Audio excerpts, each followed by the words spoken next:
കേരളത്തിൻ്റെ ബഹുമാന്യനായ മുഖ്യമന്ത്രി ശ്രീ പിണറായി വിജയനെതിരെ കൊലവിളി നടത്തിയ ടീന ജോസ് എന്ന വ്യക്തിയുടെ ഫേസ്ബുക്ക് കമൻറ്റ് ഞെട്ടലോടെയാണ് കാണുന്നത്. ഒരു ജനാധിപത്യ സമൂഹത്തിലുള്ള ഒരു പൗരൻ്റെ ജീവന് ഭീഷണി ഉയർത്തുന്ന, പ്രത്യേകിച്ച് സംസ്ഥാനത്തിൻ്റെ ഭരണത്തലവനെതിരെ നടത്തുന്ന ഈ പ്രസ്താവന ഒരു കാരണവശാലും അംഗീകരിക്കാൻ കഴിയുന്ന ഒന്നല്ല.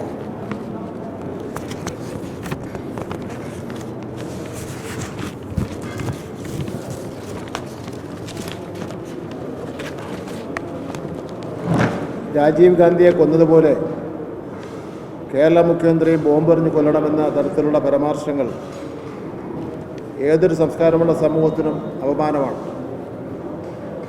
ഇത് കേവലം ഒരാളുടെ വ്യക്തിപരമായ അഭിപ്രായം പ്രകടനമല്ല, മറിച്ച് രാജ്യത്തെ നിയമവ്യവസ്ഥയോടും ജനാധിപത്യ മൂല്യങ്ങളോടുള്ള വ്യക്തമായ വെല്ലുവിളിയാണ്. അക്രമത്തെയും കൊലപാതകത്തെയും പ്രോത്സാഹിപ്പിക്കുന്ന ഇത്തരം പ്രസ്താവനകൾ യുവതലമുറയ്ക്ക് നൽകുന്ന സന്ദേശം എന്താണ്? ഇത്തരക്കാർക്ക് നമ്മുടെ പൊതുസമൂഹത്തിൽ ഒരു സ്ഥാനവുമില്ല. അഭിഭാഷക എന്ന് സ്വയം അവകാശപ്പെടുന്ന ഒരാളാണ് നിയമത്തെ കാറ്റിൽ പറത്തി ഇത്തരമൊരു ഹീനമായ പ്രവൃത്തി ചെയ്തിരിക്കുന്നത്. ഇത് നിയമരംഗത്തിന് തന്നെ നാണക്കേടാണ്. ഈ വ്യക്തി 2020 കടുത്ത പ്രചാരകയാണെന്നും മറ്റ് ജില്ലകളിൽ പോലും അവർക്ക് വേണ്ടി യോഗങ്ങൾ സംഘടിപ്പിക്കുന്നുണ്ടെന്നും മാധ്യമങ്ങളിലൂടെ അറിയാൻ കഴിഞ്ഞു. 2020 പോലുള്ള ഒരു രാഷ്ട്രീയ പ്രസ്ഥാനം ഈ വിഷയത്തിൽ അവരുടെ നിലപാട് അടിയന്തരമായി വ്യക്തമാക്കണം. കൊലവിളി നടത്തുന്ന ഒരു വ്യക്തിക്ക് ഒരു ജനകീയ പ്രസ്ഥാനത്തിൻ്റെ പ്രചാരകയായി തുടരുവാൻ എങ്ങനെ സാധിക്കുന്നു? അവരുടെ യോഗങ്ങളിൽ മുഖ്യമന്ത്രിയെയും ജനപ്രതിനിധികളെയും അറയ്ക്കുന്ന ഭാഷയിൽ ആക്ഷേപിക്കുന്നു എന്നതും ഗൗരവമായി കാണേണ്ടതായിട്ടുണ്ട്. ഇത് 2020 രാഷ്ട്രീയ ശൈലിയെയാണ് തുറന്നു കാട്ടുന്നത്.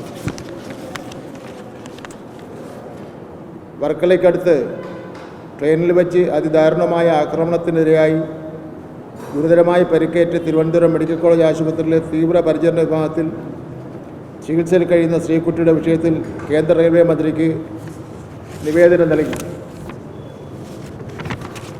റെയിൽവേയുടെ സുരക്ഷാ പരിധിക്കുള്ളിൽ നടന്ന ഈ അതിക്രമം ശ്രീകുട്ടിയെയും അവരുടെ കുടുംബത്തെയും കടുത്ത പ്രതിസന്ധിയിലാക്കിയിരിക്കുകയാണ്. ഒരു യാത്രക്കാരിക്ക് പോലും സുരക്ഷിതമായി സഞ്ചരിക്കാൻ കഴിയാത്ത ഈ സാഹചര്യം ഞെട്ടിക്കുന്നതാണ്. റെയിൽവേ മന്ത്രാലയം ഈ അതിദാരുണമായ സംഭവത്തിൽ ഇടപെടണമെന്ന് ഞാൻ കത്തിലൂടെ അഭ്യർത്ഥിച്ചു.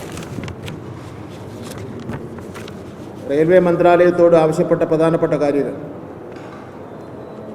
ശ്രീകുട്ടിയുടെ ഇപ്പോഴത്തെ ചികിത്സ സംസ്ഥാന ഗവൺമെൻറ് ഏറ്റെടുത്തിരിക്കുകയാണ്. ശ്രീകുട്ടിയുടെ ദീർഘകാല പരിചരണത്തിനും പുനരധിവാസത്തിനുമായി സാമ്പത്തിക നഷ്ടപരിഹാരം അടിയന്തരമായി ഉറപ്പാക്കുക. ഈ ദുരന്തത്തിന് ശേഷം ശ്രീകുട്ടിയുടെ കുടുംബത്തിന് സാമ്പത്തിക ഭദ്രത ഉറപ്പാക്കുവാൻ യോഗ്യതയ്ക്കനുസരിച്ച് റെയിൽവേയിലോ അനുബന്ധ സ്ഥാപനങ്ങളിലോ സ്ഥിര ജോലി നൽകുക.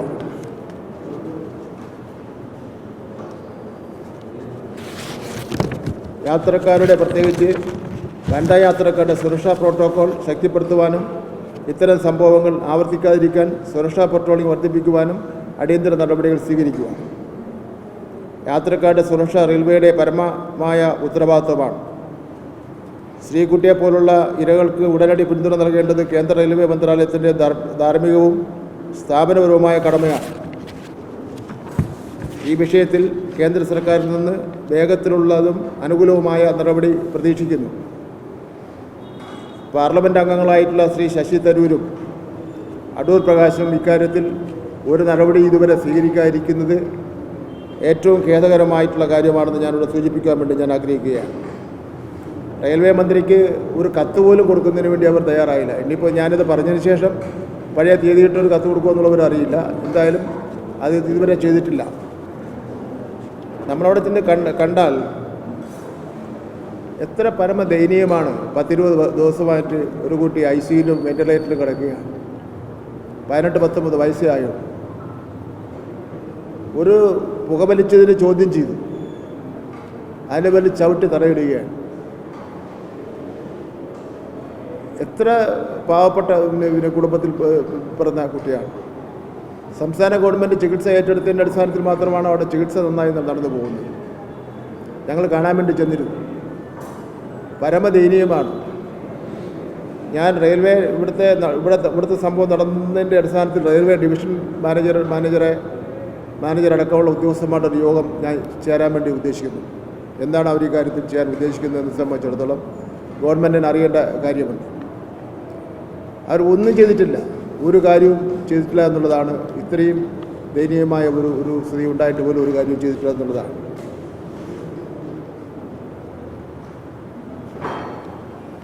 സ്ഥാനാർത്ഥികളുടെ ഇരവാദം സംസ്ഥാനത്തിപ്പോൾ അരകേറുന്നത് ഒരു പുതിയ രാഷ്ട്രീയ നാടകമാണ്.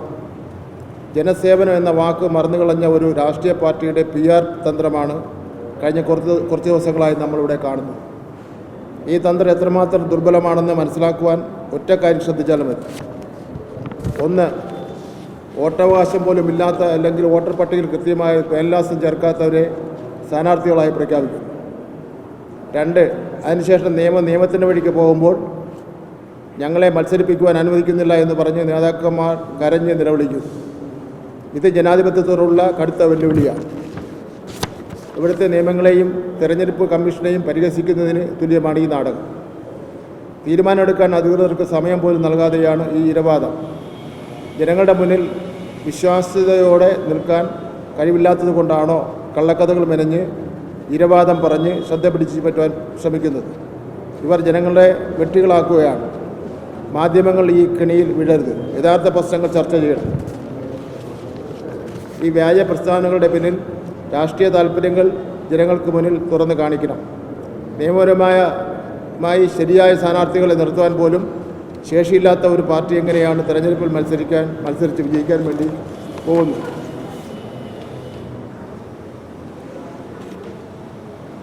വിദ്യാഭ്യാസ അവകാശ നിയമപ്രകാരം സമഗ്ര ശിക്ഷ കേരളയുടെ കുടിശ്ശികയുടെ ഗഡുവും അടക്കം 440 കോടി രൂപ ലഭ്യമാക്കണമെന്നാവശ്യപ്പെട്ട് കേരളം കേന്ദ്രത്തിന് കത്തയച്ചിട്ടുണ്ട്.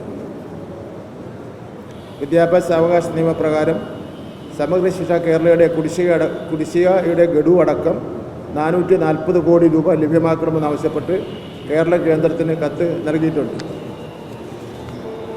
ഈ തലസ്ഥാന നഗരിയിൽ